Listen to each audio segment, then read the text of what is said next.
আমাকে সুযোগ করে দেওয়ার জন্য আপনাকে অসংখ্য ধন্যবাদ। আমি সর্বপ্রথম মহান আল্লাহ তাআলার শুকরিয়া আদায় করছি। আজকের এই সংসদ গতানুগতিক কোনো সংসদ নয়, এটা 24-এর রক্তের উপর দাঁড়িয়ে থাকা একটি সংসদ। আজকে আপনি এই মহান সংসদের স্পিকার বা অভিভাবক নির্বাচিত হয়েছেন এবং আপনার সাথে ডেপুটি স্পিকার হিসেবে জনাব কায়সার কামাল সাহেব নির্বাচিত হয়েছেন। আমরা দুইজনকেই অভিনন্দন জানাই। মাননীয় স্পিকার, বাংলাদেশের স্বাধীনতার পরপর 55টি বৎসর আমরা অতিক্রম করে এসেছি। এই দেশের সংসদ এবং সংসদীয় রাজনীতি সত্যিকার অর্থে খুব কম সময়ে কার্যকর ছিল। অল্প যেটুকু সময় ছিল জনগণ তার সুবিধা পেয়েছে। বেশিরভাগ সময় ফ্যাসিজমের কবলে পড়ে এই সংসদ ছিল অনেকটা দামি সংসদ ও কার্যকর। এবং আপনি বিরল সম্মানে আজকে ভূষিত হয়েছেন। এই জায়গায় অভিভাবকত্বের দায়িত্ব যারা পালন করেছেন অতীতে, তারা নিজের উপর, সংসদের উপর, দেশবাসীর উপর, গণতন্ত্রের উপর, মানুষের অধিকারের উপর তারা সুবিচার অনেকেই করতে পারেননি। আপনি যদি একটা দল থেকে নির্বাচিত হয়ে সংসদে এসেছেন, কিন্তু ইতিমধ্যেই আপনি ঘোষণা দিয়েছেন যে আপনি জাতীয়তাবাদী দলের স্থায়ী কমিটির সদস্য পদ থেকে পদত্যাগ করেছেন।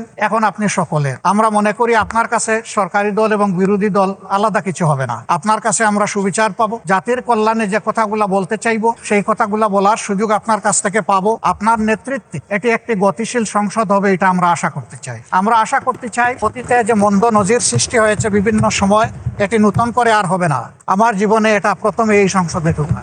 সুতরাং আমিও তরুণদের একজন। সেই তরুণরা যারা এখানে প্রাজ্ঞ আছেন, অতীতে যারা এই মহান সংসদের সদস্য বারবার নির্বাচিত হয়েছেন, তাদের কাছ থেকে আমরা ভালো কিছু শিখব। আমরা অতীতের সংসদগুলোতে দেখেছি এখানে দেশের মানুষের কল্যাণ বিবেচনায় আলোচনা না হয়ে মানুষের চরিত্র হননের জন্য এখানে বিপুল সময় ব্যয় করা হয়েছে। আমি আপনাকে বিনীতভাবে অনুরোধ করব, এই সংসদ যেন কারো চরিত্র হননের কেন্দ্রে পরিণত না হয়। আপনার কাছ থেকে কেউ সামান্যতম সুযোগও যেন এই ব্যাপারে না পায়। আমরা চাই এই সংসদ শুধুমাত্র জনকল্যাণে প্রতিষ্ঠিত হবে এবং পরিচালিত হবে। আমি আস্থাশীল, গভীর আস্থাশীল। আপনি একজন লড়াকু মুক্তিযোদ্ধা, আপনি পারবেন ইনশাআল্লাহ এই সংসদকে সফলভাবে নেতৃত্ব দিতে। আমরা আপনার সঙ্গত প্রত্যেকটি বিষয়ে কথা দিচ্ছি, আমরা আপনাকে সমর্থন দিব, সহযোগিতা দিব, আপনার জন্য দোয়া করব।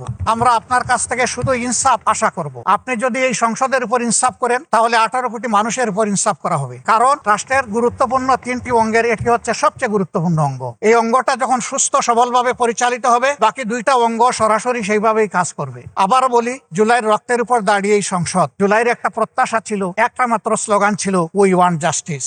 আমি আবার এটা এখন উচ্চারণ করলাম, উই ওয়ান্ট জাস্টিস।